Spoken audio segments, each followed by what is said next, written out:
Hi, welcome to Blogging Heads TV. This is Culturally Determined, and I'm your host, Aryeh Cohen-Wade. I was on hiatus for a while, but I'm back now and hope to be doing these at least semi-regularly.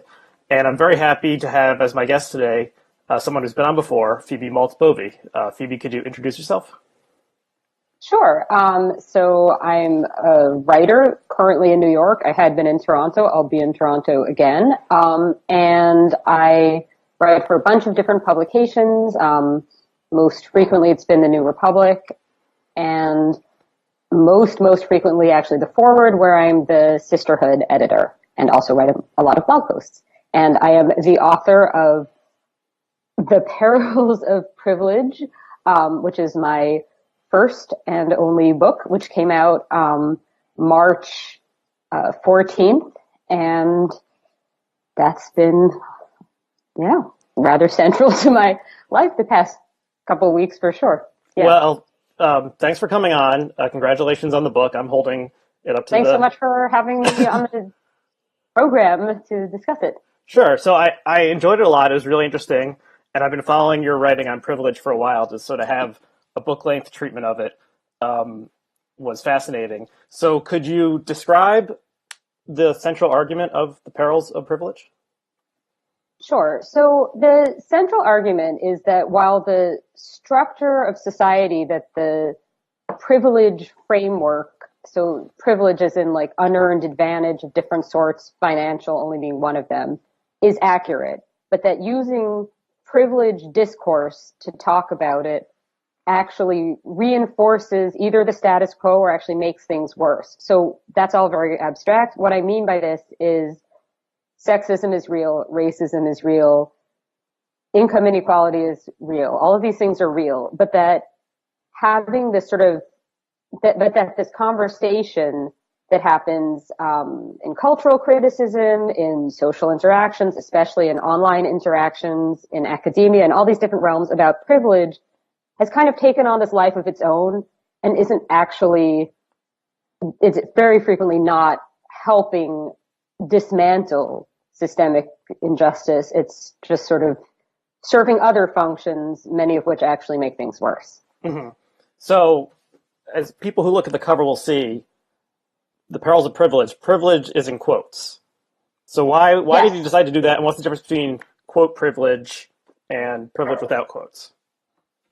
Well, it sounds like my poodle has very strong feelings about this from that bark. But so the title is something that it's like comes through the editorial process. I would have probably, like, if it were just me alone, picked something that would have not made any sense. The reason privilege, but the reason I understand privilege to be in quotes and why I like the title so much is that it's not about privilege as in wealth, high status, something like that. So it's not about like poor little rich kid. That's which if you had The Perils of Privilege without quotes, it would seem like the book is about how hard it is to be an aristocrat or something like that, right? Uh-huh. But then to have it in quotes makes it hopefully, or at least that's my hope, clear that it's about the idea of privilege as discussed when people say, check your privilege, something like that.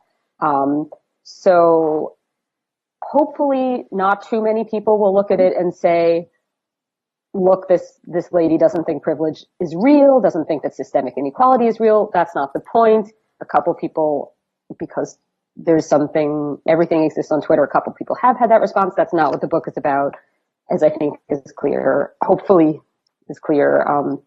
Was that clear? Yeah, that makes sense. So there is a difference between privilege and quote privilege. So it's more like the accusation of privilege and the check your privilege movement. You use the acronym YPIS, which I pronounced YPIS in my head when I was reading the book, which is your privilege is showing. Check your privilege, kind of the same thing. How did this? Where did this idea of checking your privilege come from, and how did it gain such wide currency so quickly? Well, so it came from Peggy McIntosh, the feminist scholar whose 1988 paper where she examines her own white privilege, sort of step by step, listing advantages, and doing so in a way inspired by her own observations of her lack of privilege as a woman. So she's a white woman. She's listing all the ways that she's advantaged as a white person, thinking at the same time about sort of like with an awareness she's reached from knowing how she doesn't have advantages as a woman. So that's where it kind of comes from. But then this sort of idea of checking your privileges and like coming up with these checklists it's gotten very much, it's like in all different spheres now. So there's like BuzzFeed privilege checklists that go viral, things like that. But then there's also on college campuses, there are privilege walk exercises, also I think at summer camps. And I read about one in a middle school that wasn't, I think, called a privilege walk, where you like take a step forward or back. So it's basically this idea of a checklist started with Peggy McIntosh, but is now kind of everywhere. And I'm only talking about checking one's own privilege. I haven't even gotten to checking another person's, but that's its own thing. Do you think that checking your own privilege is a useful exercise? I think it's a useful exercise to do privately.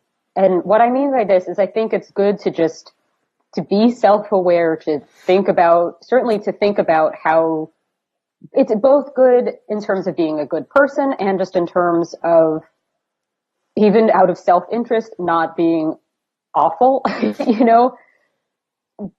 think about, don't be, if you have like 5 different houses and you're talking to somebody who can barely make rent, don't be like, oh yeah, we all can just go to our 4th house if the 3rd house is being renovated. Don't do that. And I think that that's right. And I think it's good to be grateful and all of this. I think that's right. What I don't think is useful is this sort of public declarations of I am aware of my privilege, because I think that those are kind of a way of evading actually doing anything about how society is structured. Because it's like, well, I've acknowledged my privilege, so problem solved. And I don't think that that is right.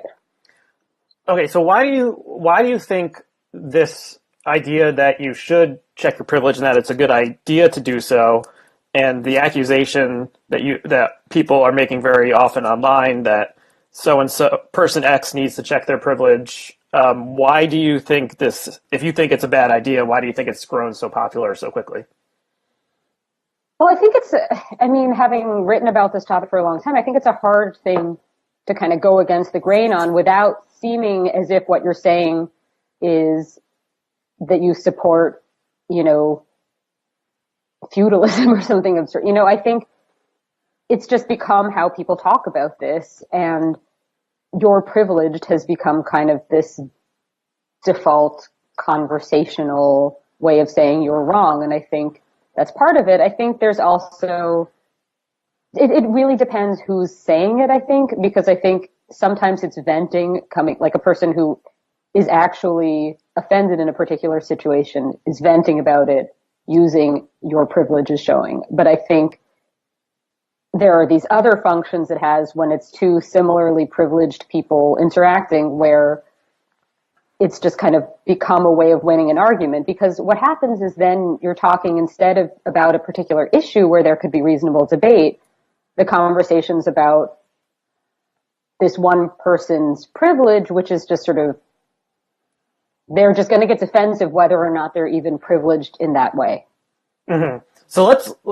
So this concept originated with white privilege, so a racial categorization, but it grew to include pretty much every other identity category.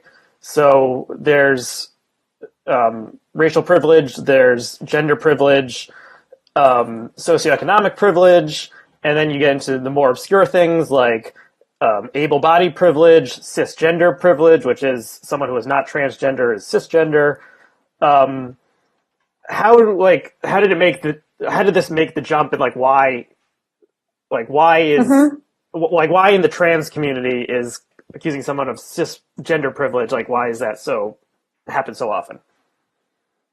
Okay, so I think I would have to disagree that it started with the concept of white privilege. I think it started with the concept of class privilege. I think that was sort of the first privilege. Certainly with the French Revolution was about privileges, and that was, so, and also just if you think about what's if you just say of such and such person, like, I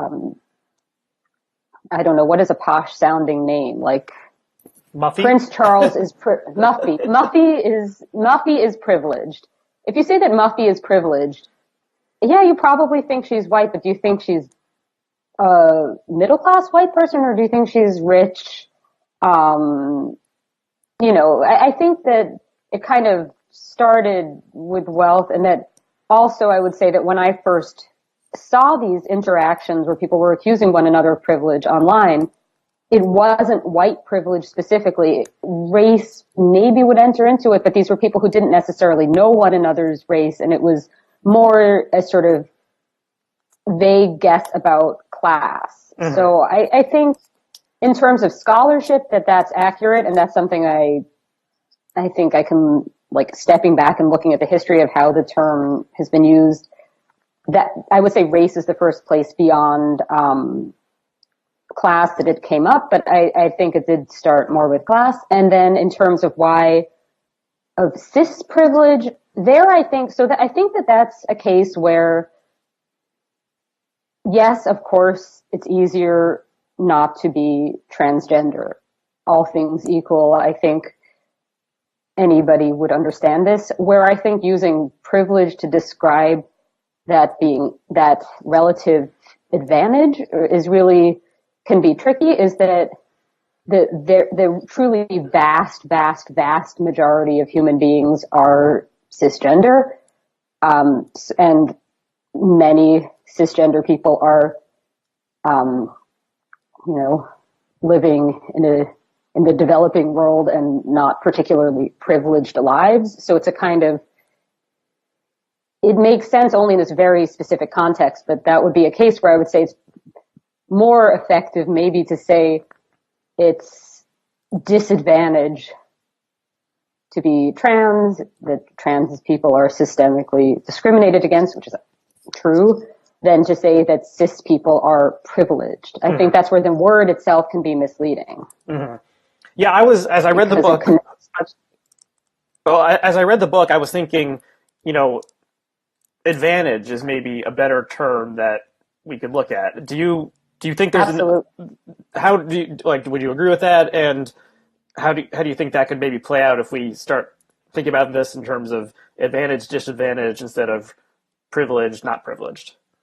I think that's much better, because I think the problem is that there is this pre-existing definition of privileged to mean rich and well-connected, and you can have certain relative advantages that do not amount to you being, on the whole, in any sort of common sense definition, one of society's haves. And I think this really comes up a lot in cases where there's something, like if somebody's suffering in some way, but there could be worse suffering. And then it's like, do you talk about the relatively not as bad suffering as privilege? Or, I mean, it just doesn't really work. Mm. So I think speaking of relative advantage is a way of doing that without ramping everything up to suggest luxury when somebody's suffering, but not as much as somebody else is suffering. Mm-hmm. Why do you think that this is so common online in particular? I don't know if, maybe on a college campus, someone would in person accuse someone else to their face saying you need to check your privilege. But it's really you have a lot of footnotes in this book, and they're almost entirely websites. Well, that's true. Not that there's anything wrong with that. That's true. But what is it about the online world that makes it so that it's where the privileged discourse has flourished?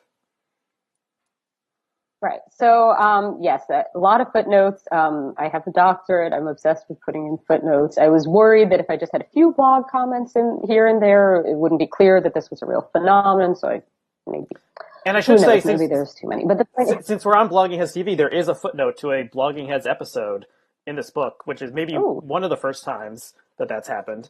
So that was interesting to see. Right. I remember this now.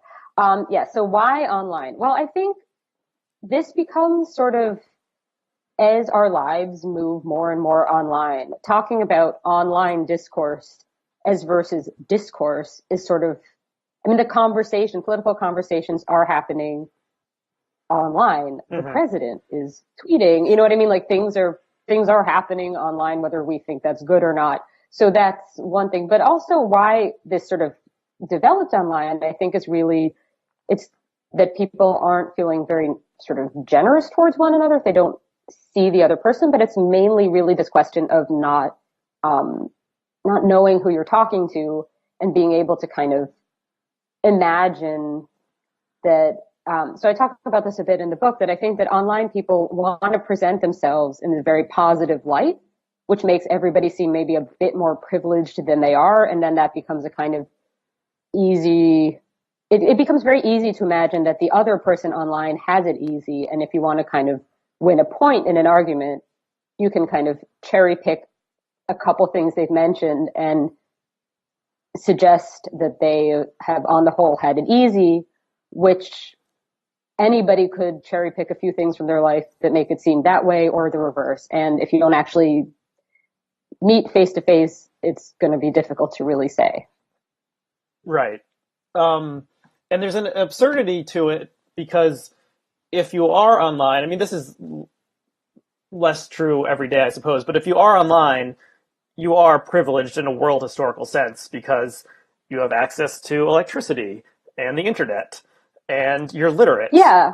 So everyone who can do this, if you can accuse someone of privilege in a blog comment, you are privileged in numerous ways.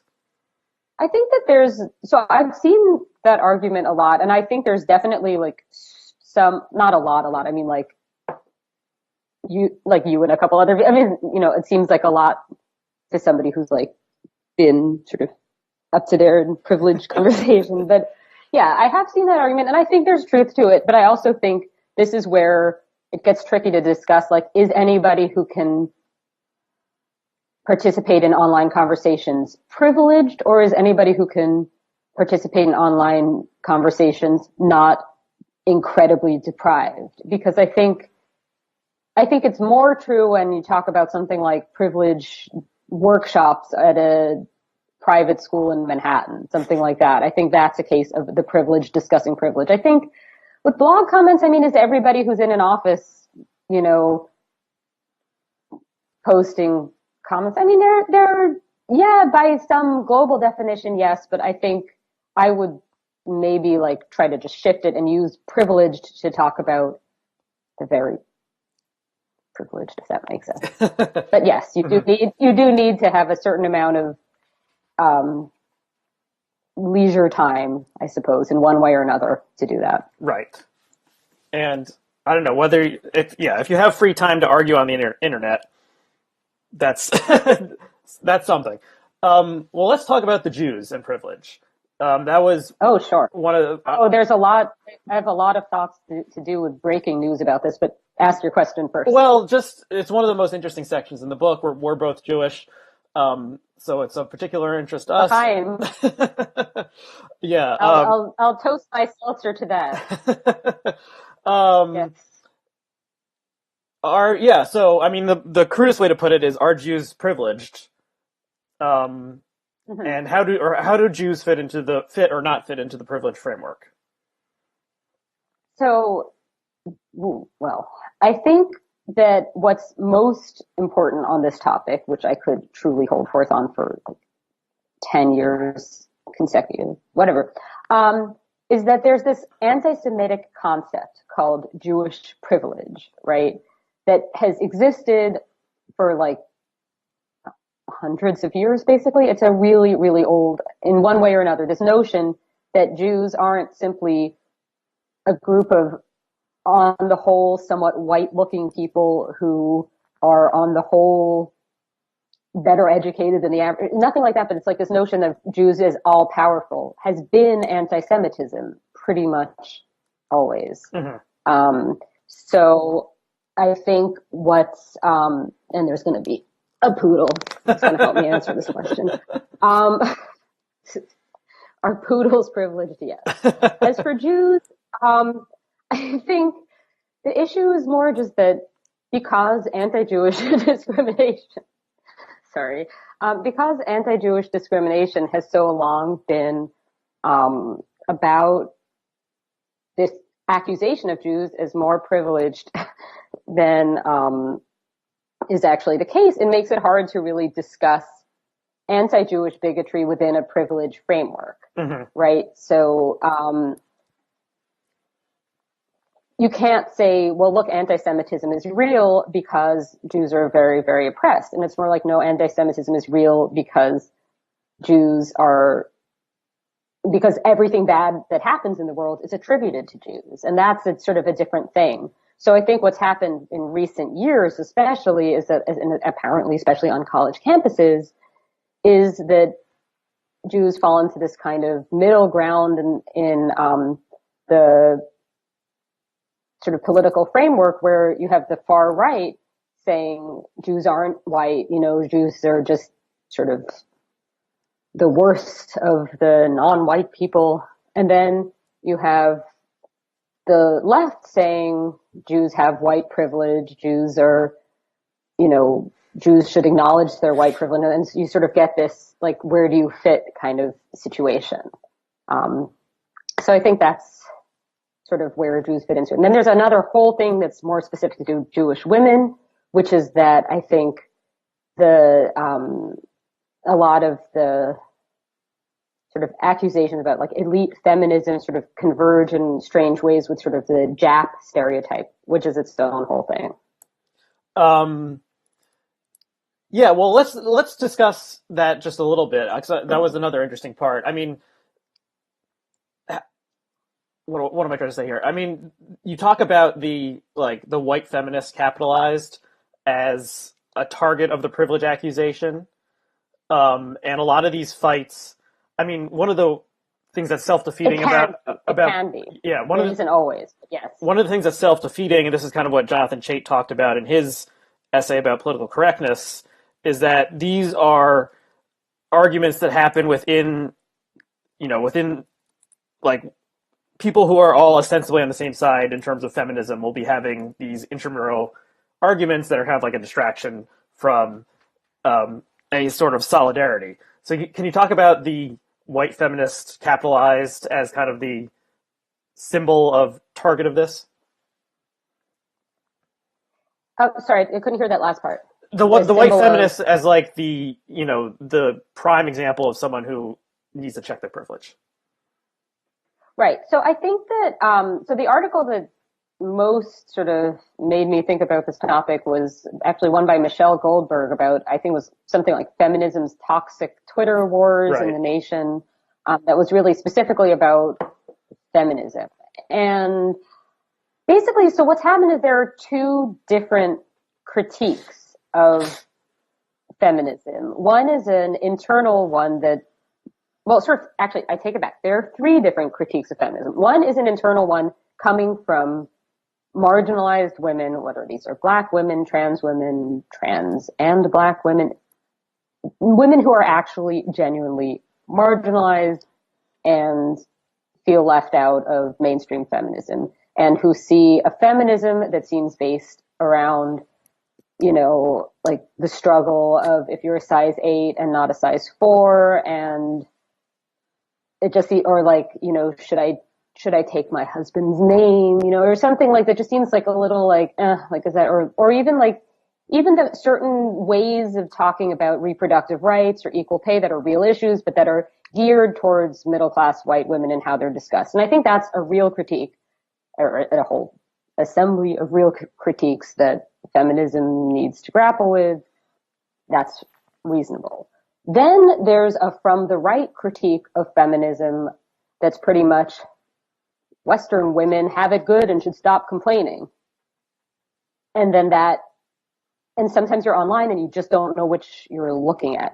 But then there's this, and that may seem strange, but I have an example in the book of, I think it was a Gawker thread or something where it's like all about like white women are the worst, and it's unclear whether you're hearing this from, it seems like it's probably from white men, but you can't know.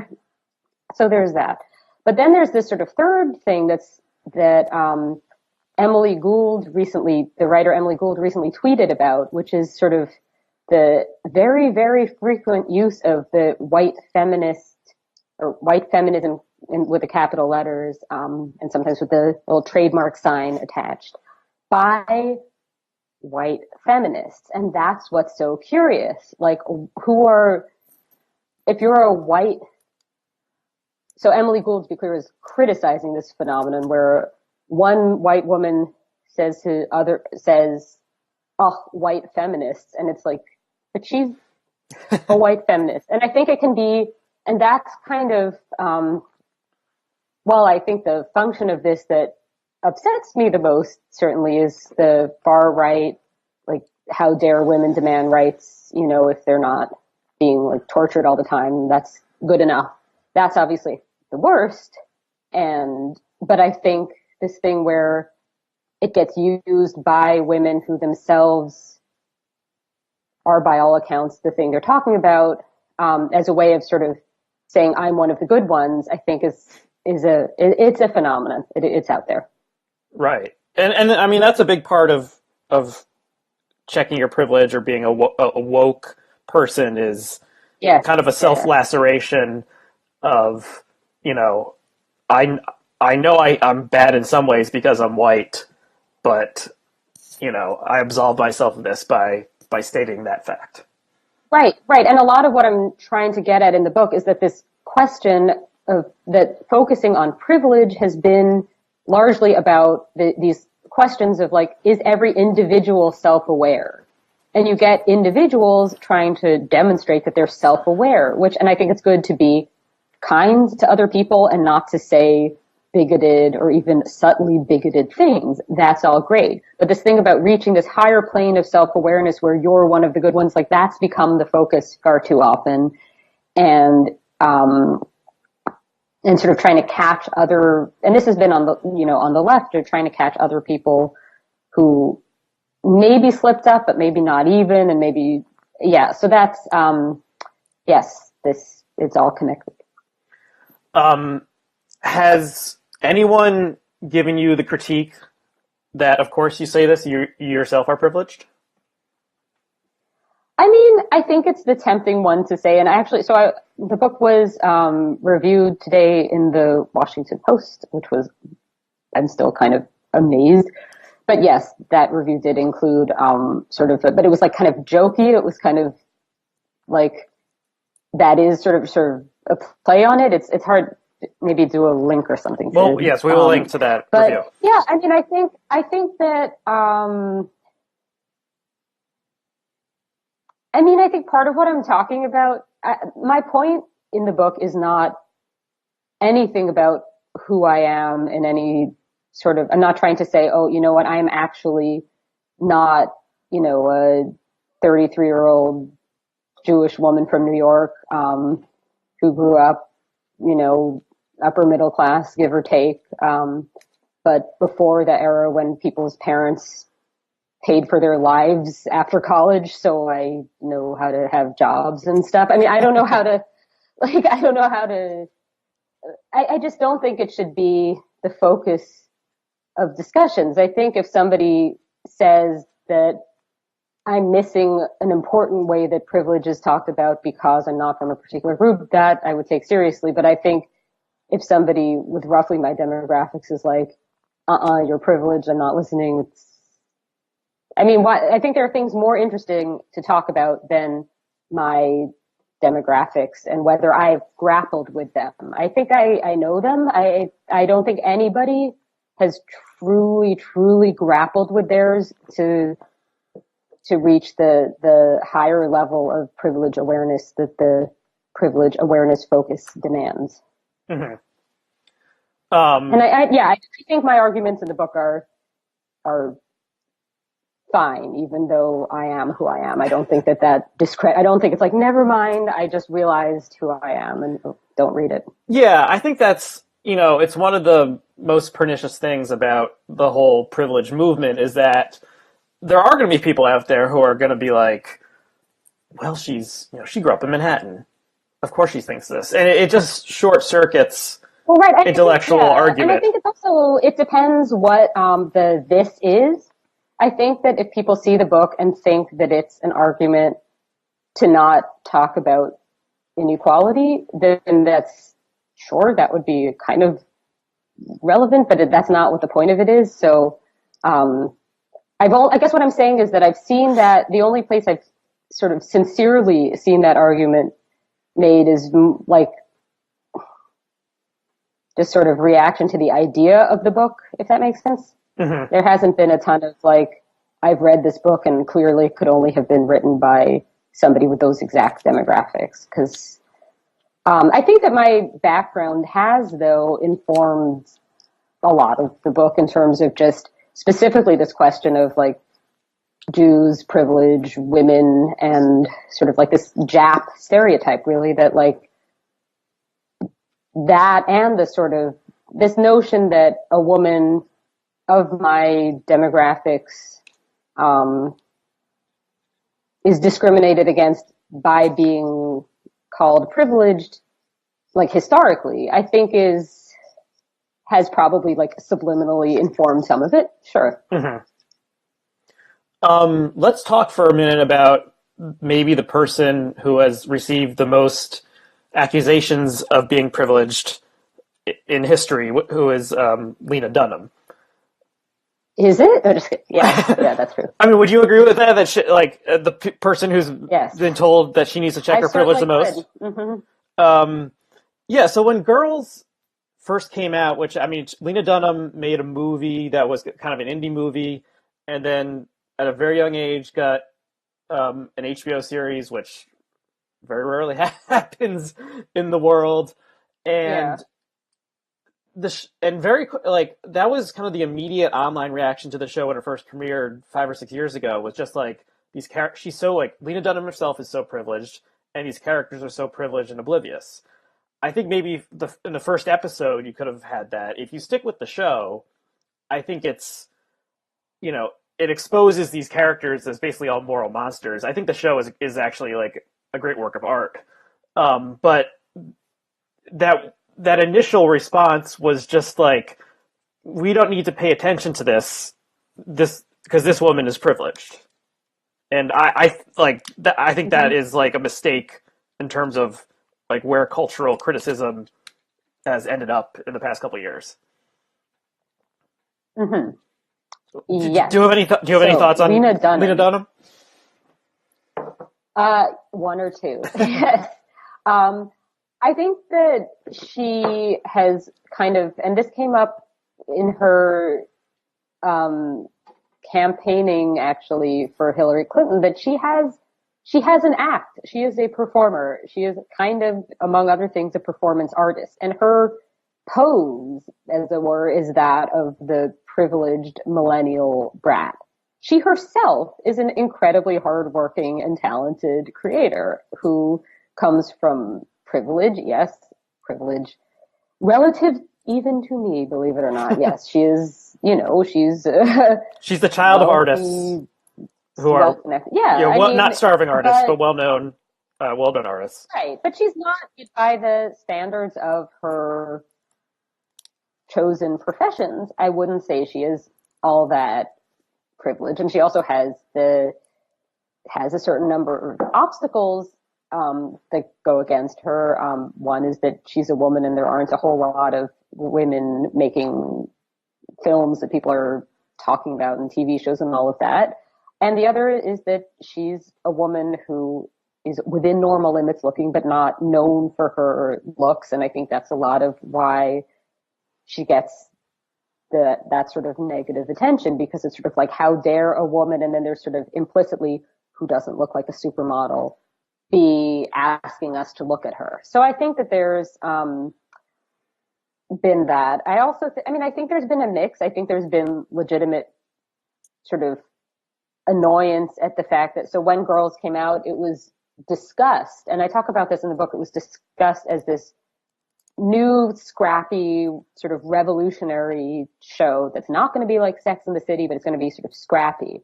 And I think there was some sort of, I would say quite legitimate response, which is like, this is scrappy, a bunch of, you know, well-off white women, you know, who don't have real problems. Like, this is the scrappy alternative, seems a little bizarre.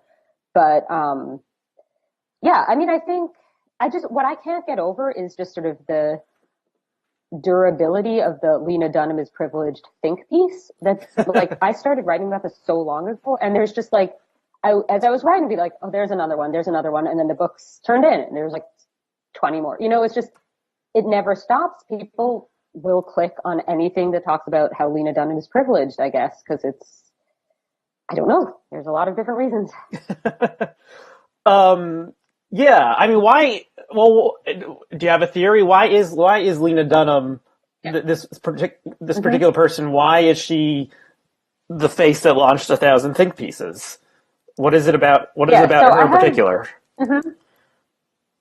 So I think it's a few different things with her. I think it's, as I said, it's that her show promised something sort of more real and yet kind of offered more of the same. So she was supposed to be this kind of progressive, alternative figure, and then instead it was like the new Seinfeld in some respects. So I think there was that. And I think there is as I said, the sexism element with the twist of, you know, because I mean, obviously this was not the first show that was a failure on the level of racial diversity. The reason I think it got that particular criticism is that there was this presentation of it that it was going to do things differently, and it didn't. So it failed to live up to something that it seemed like it would. Then there's the feminism, sort of that angle, but then I think there is really Lena Dunham's own persona as millennial brat that she puts front and center, in that first episode of Girls, where here is this adult who just wants her character is an adult who wants her parents to just pay for her life in Brooklyn. And I think she plays off that. I mean, I think whether it's intentional or started out as intentional or not, that she has a persona that's kind of the persona she's offering. And I think that's changing with time. I'm not fully caught up on Girls, but as I understand it, it's gotten more complicated. And I think she did actually capture the zeitgeist in a way that kind of made herself, no, I wouldn't say a victim, because I think she is doing fine. She kind of made herself the object of a lot of criticism. Yeah. I mean, like I said, I think the show is.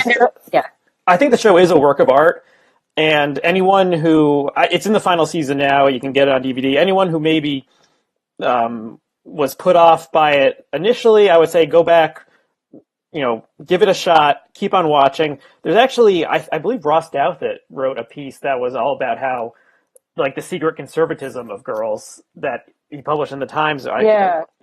If I'm recalling correctly, we'll find the link for that. It's just, I think it's a fascinating show. It's hilarious, and the characters are great characters, but they're horrible people. And I think that was kind of the misreading that people had initially, was that they thought the main character Hannah was being presented as a hero, when really she is a totally awful person who's very entertaining to watch, in the same way the people on Seinfeld were awful people who you wouldn't really want to be friends with. So it's a critique of, a certain way of life, not a, putting it up on a pedestal. And I think it becomes, this is not a unique take. But initially people misread it as more of a Sex in the City, like everything's great with these people's lives, when really they're all miserable, and pretty much almost every character on the show is an awful person. Right. I think that's something I do discuss a bit in the book, that the privilege approach to cultural criticism doesn't know what to do with characters like this. And that includes even like on Seinfeld, even when looking back at earlier shows or movies or anything, that like a character who's oblivious to their own privilege is an interesting character in a lot of ways, but then all you can say about them, if all you can talk about is privilege, is like, that character, like if you're trying to come up with a quick think piece on it, and I don't blame people for doing this because that's how online journalism works, what are you going to say other than so-and-so demonstrated unchecked privilege in that episode? Because that's like the thing you can say. But that is, I mean, that's what being a flawed character often involves, is not really being a great person. Yeah. Right. This is a little bit off topic, but I did think about it when I was reading the book. There's a podcast that's on Slate, the name of which is escaping me right now, but it's hosted by Aisha Harris. I only listened to one, so I don't know if they do this all the time. But they have a segment on the show called, I think it's called Pre-Woke Watching. And a guest will come on and talk about some cultural object that they liked in their past.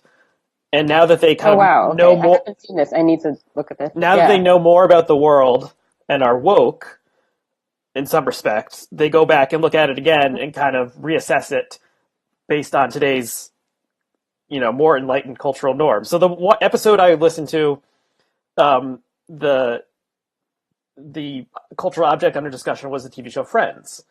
And I think my wife and I rewatched Friends when it came on Netflix. It holds up. It's still funny, but there are a lot of things that are not politically correct. There's a lot of homophobia in the show, even though there's secondary characters. Ross's wife is a lesbian. Is kind of a key to the show. And there's a very strange creative choice where they cast, what is her name? Kathleen Turner, right? They cast Kathleen Turner as Chandler's father, as supposedly a drag queen. Oh gosh, I have not rewatched Friends, so this is it. My pre-woke brain is sort of putting this all together as you speak. Yeah, okay, this is coming back to me. Yeah, so there's interesting stuff, there's weird stuff there, but at the same time, it's kind of like, I don't know, I found something off-putting about this whole exercise. It's something about now we're so much wiser than those poor benighted people from 1997 who didn't know any better, and can we really enjoy this thing anymore because we know that the people who made it were maybe homophobes or transphobes, or there's obviously not a lot of black people on Friends. I mean, do you have any thoughts on this? Yeah, so Friends has never been my favorite, so I would probably be okay with rewatching Friends and being like, oh no, it's too offensive for me to rewatch it.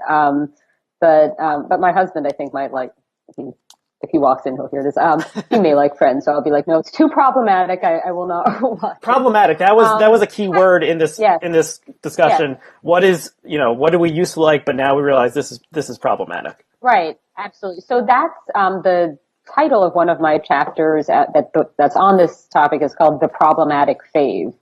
To do with, it's that meme, that expression about that's what you're talking about. I need now obviously to listen to this podcast, which I had not heard of, but sounds very relevant to this topic. I think the fact is, whether you're trying to do so or not, you live in the times you live in. And when you watch something from a long time ago, things jump out. And I think that that's inevitable. And I don't think that that's only the case if you're sitting down to do so because you're about to record a podcast on that topic or write a think piece on that topic. I think if I'm just watching something from a long time ago, which I watch TV shows from a long time ago a lot, these things jump out that wouldn't have occurred to you at the time. But I think if you talk about how you actually, and I don't mean you specifically, how any of us actually experience entertainment or art or anything like that, I think there's what you think you should feel, and then there's what you do feel. And these things aren't necessarily completely lined up. And even something that's offensive to a group or groups you belong to might just be funny, and it just somehow the way it's done doesn't seem mean-spirited.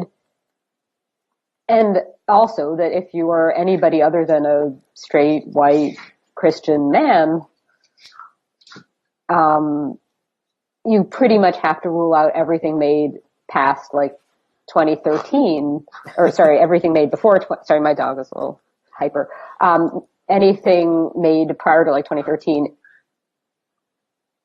if you're not going to enjoy anything, But I think, yeah, I mean, I think there's a mix. I certainly support the, like, it doesn't seem the same anymore.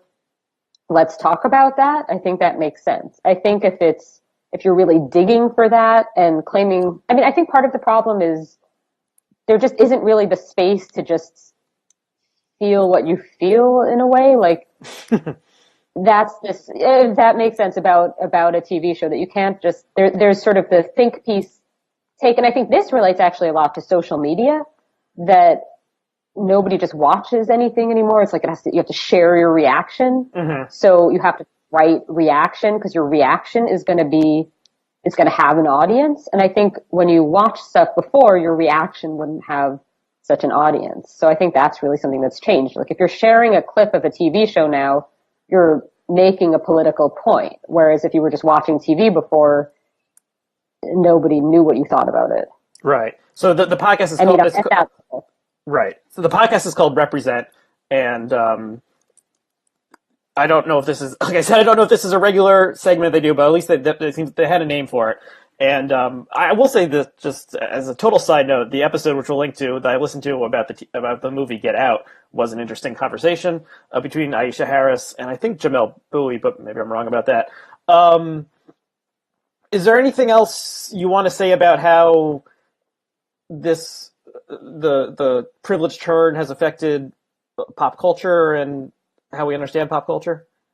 Yes, there is. And it's that I think what it's done, paradoxically, and the reason I see it as such a problem, is that it's left this space for that. There's on the one hand, the sort of the very new, very right-on TV shows, or maybe books and movies too, but mainly it's been really TV shows that get it right. The stuff that gets it right, but then that's left this kind of conceptual void where, like, the only art that can be understood as sort of real art is like Jonathan Franzen, Knausgaard, and these sort of the great white men. And in a way, it's like created these two different tracks, and kind of the creators who get the most of this sort of not woke enough criticism are the ones who aren't this sort of established white men. And I think it's actually done the opposite in some respects of what, like, this privilege critique has sort of, in a way, helped the very people it's supposed to be kind of pushing back against. Because I explain this. Because they're so Sorry? powerful that they're kind of immune to this critique? Because they're not discussed in the same sort of think piece way. They're discussed as like, these are the real artists. Now let's talk about their great literature, their great creations, and they're not discussed in that same sort of way, because they're not under the same pressure.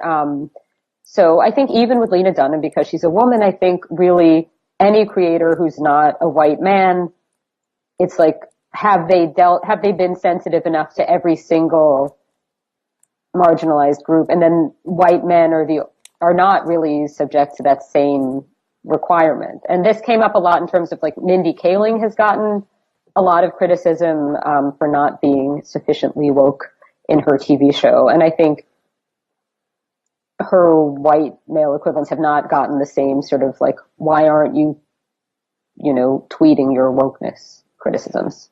Right. And So that's it. Yeah. Sorry, go ahead. Oh, sorry. That's it. Yeah. Okay.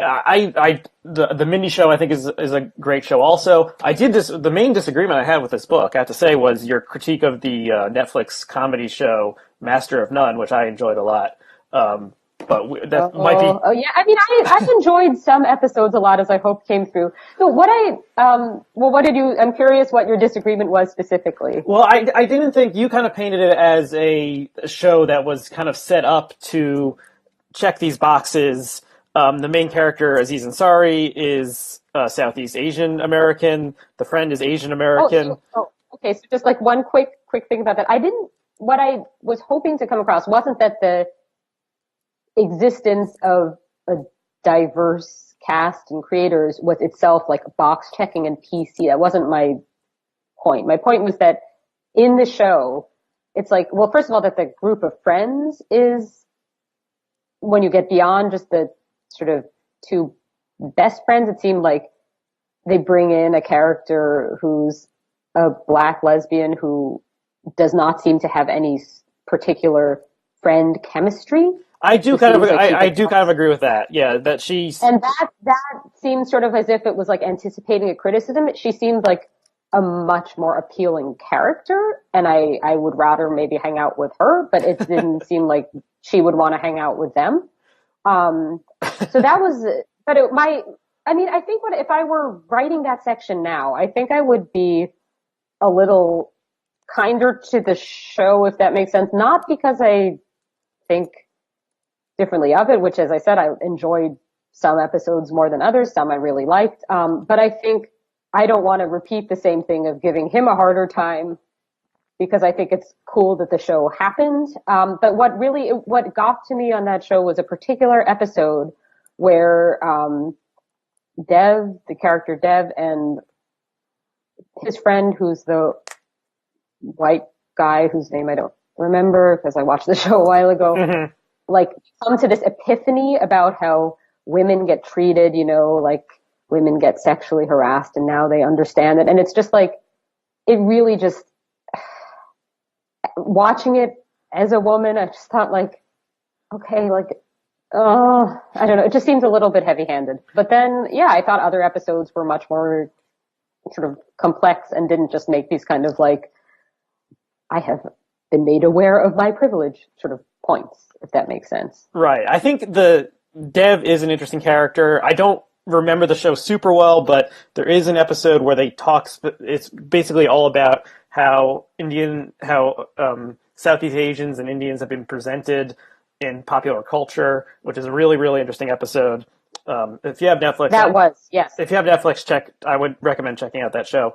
Oh, wait, can I recommend an episode of it? Actually, I like the one where it's the parents' childhoods are explored. Yes, that is a fascinating episode, and that was amazing and like some of the best television ever. So it's not my point wasn't like what a crappy show. It was like that the show certain examples. I was watching it at the time of writing the book, and that's how I came to write about it. Right. Yeah. So since you wrote this book, books have one of the strange things about the publishing world is that, it takes like 9 months after the author hands in the manuscript for the book to actually appear. The world has changed in the past 9 months. The main change is, I think you don't say. Everyone was expecting Clinton to win, and she didn't. Is there anything you would change about your argument because we're now in Donald Trump's America instead of Hillary Clinton's America? Not about my argument. In some respects, I think my argument itself, it was right after Trump was nominated, not after he won, but after he was the Republican nominee, that I wrote the afterword to the book. And I think he's referred to as nominee once in the body of the text because of like copy editing, but I didn't know yet when I was writing the body of the book that he would even be the nominee. But I think my points about, especially how the right wing has usurped the privilege framework and made it that it's like your privilege is showing if you don't support Trump, and that anybody who supports Trump is inherently marginalized and all of that. I think that's become all the more the case. So I don't at all feel, I don't want to say like, haha, my book like anticipated this. Hardly. I thought Hillary Clinton would win. But I think a lot of the arguments are that much more pertinent now, especially also that sort of the move away from infighting and move towards either harshly criticizing or gently convincing as appropriate the other side entirely. That I think is all that much more true. What I think I would have done differently is I think I would have just, in the sort of framing of the book and in places the tone of the book, I would have been much, much more clear that this isn't a sort of like, political correctness is not that point. I think I already I spell that out like fairly frequently in the book, but I think I'd have made that even more clear and would have been much more clear about the problem not being like that the real issue lies elsewhere, and that the challenge America faces isn't like overly sensitive people on the left getting a little out of hand. Like I think I'd have been I think I would have. And it's partly just about the book's presentation that I don't want anybody to see this and think like that this is even a little bit like Trump had a point. I don't think so. I think what I do mention in the book is that I think part of Trump's initial appeal to some, not to me, because he did not ever appeal to me, was this notion that of like saying whatever he wants without consequences, because I think that does appeal to people these days, and I think that isn't his whole appeal. I think there's other things going on, but yeah, so I think it's more just like, you know, somehow the framing or packaging of the book that I might have thought like, I mean, we do live in a different world, and like my very mild fear that people will think it's a more conservative a book than it is once Trump won became like, oh my gosh, like this is not, like people can't think that, because that is the opposite of what I want people to come away from this book thinking. And yeah, so I would say it's more like that. I don't know. Do you have thoughts about like what's changed in terms of privilege since that happened? I think in some ways the privilege wars are kind of like something you can play around with when you don't have bigger problems. And now we have bigger problems, like Muslims being banned from entering the country and millions of people losing health insurance. So I think the left in some ways has put aside some of these arguments just because they're so outraged by what Donald Trump does every day. And the left feels more, it's easier to be unified in opposition than it is, you know, when you think so? Yeah. Okay, I think that might be true. So what do you think about like the debates that came out about the women's strike, whether it's privileged to strike or it's privileged not to need to strike, or like, well, just the fact that the fact that there was a women's strike, you know, shows that people are you know, that's doing something, not just arguing about it in the comments section. There's a sense of that's true. We need to take action now, and you know, the night we're taping this on the night Thursday, March 23rd, when the Republicans are realizing it's hard to get everyone to agree on a healthcare bill, even when it's something they've agreed about for a while. So just like, yeah, I just feel like there's a kind of galvanized sense of solidarity on the left, that we have to oppose Trump, we have to defeat him, and that's kind of, yeah, just like I said, push some of the privilege arguments to the side for now. I think if Hillary had won, I hope so. Yeah. If Hillary had won, I think that the conversation would be very different, and the privilege stuff would be more prominent. I think that's interesting. I hope you're right. I really do. I think what's happened, unfortunately, and that has sort of gotten in the way of galvanizing the left to some extent, but not obviously endless extent, is this notion that I think the Trump side has kind of successfully pushed, that you're privileged if you don't get where Trump voters are coming from. And that's the whole, like, that whole genre of journalism of like the whole thing with the bubble and all of that. And I think that has inhibited the left to some extent, but I hope not in sort of endless extent. And I am hopeful that people are, as you say, getting galvanized. I feel pretty galvanized relative to where I was while writing the book. Have you, just on that note, have you seen this guy? His name is escaping me. He's on Twitter. He talks about the front row kids versus the back row kids. Have you seen this guy? Yes. What is it? I can't remember his name. Chris Arnade. Arnaud or Arnade. There's something about, that's just his total shtick. I interacted with him on Twitter. Yes, I know who he is. And that's kind of this version of your privilege is showing from the...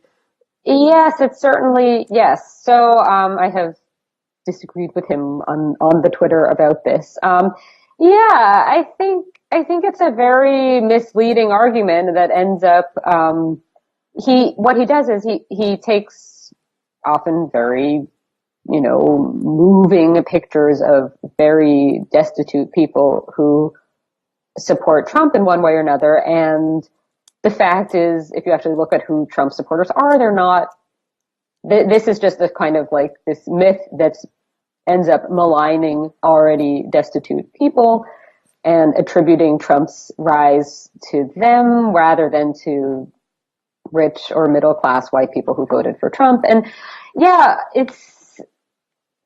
it's very, unfortunately, that narrative, and it's coming from a bunch of different commentators, many of whom are including, I believe, Chris Wright is himself anti-Trump, but it becomes like that if you don't get Trump's appeal, it's because you're elite. And I think that that's really one of the things I talk about in the book is that this privilege framework is about overstating the importance of cultural capital. And the fact that you're put off by Trump does not mean, I don't believe, that you are elite and should be thus disregarded. I don't think that makes any sense. And I think that inhibits solidarity on the left. Yeah. Mm-hmm. We're probably about near the end of our time. We've gone for about an hour. Is there anything you would like to rescue from the privilege framework that you think is valuable? I mean, whether or not it makes, so I think that there is a need for the word, and I'm not like, this isn't a sort of ban the word book, and I'm not like a ban the word sort of person. Like, I think terms have uses, and I think that there is a need for a term that simultaneously captures systemic inequality and obliviousness, that gets all of that in one go.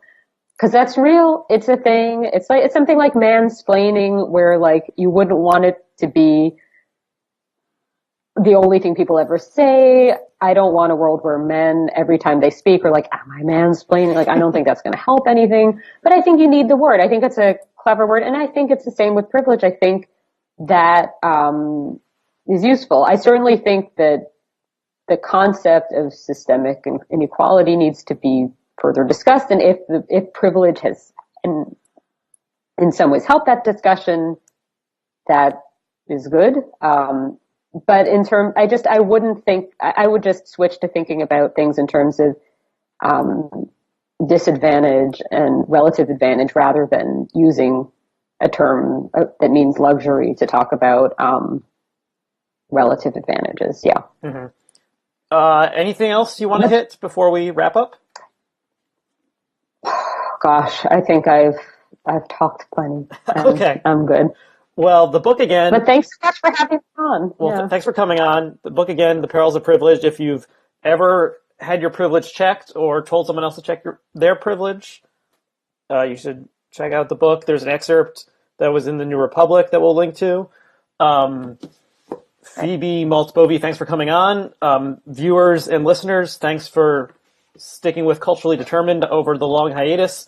And if you like this show, you can subscribe to it in iTunes or wherever you get your podcasts. And if you really like it, you can even leave a review on iTunes saying you like it. So I encourage all the Blogging fans out there to do that. And so thanks again, Phoebe, and thanks to our viewers, and we'll see you next time. Thanks, Aryeh. Okay, thanks so much.